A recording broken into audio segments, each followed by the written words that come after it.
Je reprends donc d'abord la question de la religion. Problème, l'Asie, la Chine et l'Inde n'ont pas eu besoin du christianisme et de l'islam pour être là où ils sont. D'où vient-il que les Africains soient accrochés au christianisme et à l'islam pour s'en sortir? Le juif est juif, l'arabe est arabe. Vous entendez l'Europe chrétienne? Elle ne veut pas se faire avec l'islam. D'où vient-il que les Africains veulent être africains en n'ayant pas de religion à eux? Ils veulent être africains en étant musulmans, ils veulent être africains en étant chrétiens, ils veulent être africains en étant bouddhistes. Vous voulez créer quelle Afrique dans cette méthode-là? Donc vous comprenez très bien qu'il faut savoir ce que c'est que la religion. La religion a pour but de contrôler les esprits et les comportements. La religion est un enjeu politique, ce n'est pas une question individuelle, messieurs. La question religieuse, c'est une question collective. L'enjeu de la religion, c'est de briser la capacité des faibles à se révolter.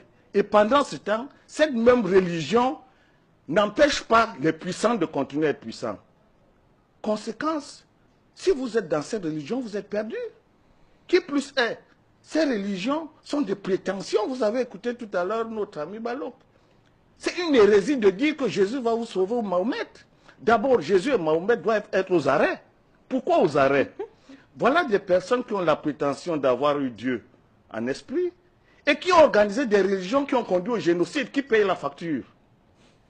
C'est eux ou c'est Dieu qui les a envoyés? Auquel cas, si c'est Dieu, eh bien que Dieu, on va l'interroger. Est-ce que vous avez dit à Jésus et Mahomet de venir déporter 30 millions de Noirs en esclavage? Est-ce que vous avez dit à Mahomet de venir mettre en esclavage 8 millions de Noirs? La question est très sérieuse. Ne nous laissons pas embarquer dans des sites mentaux qui n'ont aucun sens. Ce sont des hérésies mentales. Et mon mot n'est pas mal choisi. Il pèse fort. Il n'existe pas un individu sur cette planète Terre qui dise que Dieu m'a dit. L'Afrique a vécu 100 000 ans d'histoire sans qu'il y ait une autre nation, une autre culture. Parce que Dieu a mis en homme noir la potentialité absolue de la vérité. Si c'était les Occidentaux, qu'aucune autre nation n'aurait résisté, les aurait exterminés. Conclusion, on ne peut pas prétendre que l'Afrique qui a été la première sur cette planète Terre, qui n'a jamais vu Dieu, et que d'autres personnes viennent dire que Dieu leur parle. Dieu a une bouche, Dieu a la barbe, Dieu il ressemble à quoi? Donc, les Africains doivent se ressaisir. La question de Dieu en Afrique, c'est une question scientifique. L'Afrique n'a jamais dit Dieu. L'Afrique dit la science. Et c'est parce qu'elle est émue devant la question scientifique qu'elle donne aux principes scientifiques les noms de Dieu. Quand vous entendez Atum, Mahat, Ra, Horus, ce sont des principes scientifiques. Ceux qui ont l'intention d'en savoir plus doivent le savoir. Donc la question de Dieu en Afrique, c'est une question philosophique et scientifique. Il n'est pas question de prétendre qu'on a vu Dieu et qu'on va en parler. J'achève sur cette question de la religion en disant 3 choses. 1. La prétention de l'islam de dire que c'est Mahomet qui a sauvé. La prétention de Jésus de dire que c'est par lui que va arriver le destin du monde.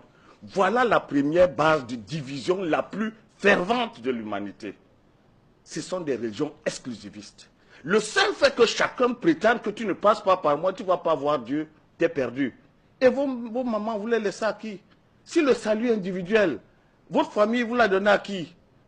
Vous partez seul, vous laissez les autres? Vous comprenez donc que la question de Jésus et de Mahomet, c'est une question anthropologique. C'est le sens individualiste de l'histoire de l'humanité proposé par l'Occident, qui n'est pas un sens africain. Dire que vous allez avoir votre salut par Jésus ou Mahomet, c'est une faute en Afrique. Vous ne pouvez pas laisser votre père et vos cousins. Vous ne pouvez pas. Si vous le faites, vous n'êtes plus africain.